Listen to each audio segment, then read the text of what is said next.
Hello, my name's Phil and I work for the Customer Services Department at the Hozelock head office in Birmingham. With over 50 years horticultural expertise, we at Hozelock understand the rewards of gardening and want to help you get the best from your garden. So if you imagine that you've had an accident in the garden, you've cut through your hose pipe with your lawnmower or the strimmer, and you just need to repair the damage made to the hose. You can do this quite easily using this product, which is the hose repair connector. The product code is 2100 and it's quite easy to use. All you need to do is take the nut off each end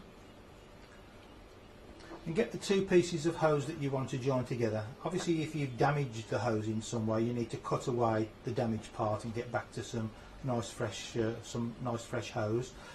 But then with the two hoses that you want to join together, you just slide the grey nut down one piece of the hose, push the end of the hose into the hose repair connector, push it in nice and firmly and tightly, making sure that you don't accidentally fold back one of these little clamping fingers.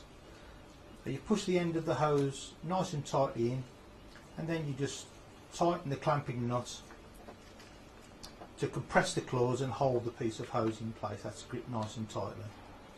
Exactly the same operation for the other side of the join. Slide the grey nut down, push the hose fully into the middle of the hose repair connector.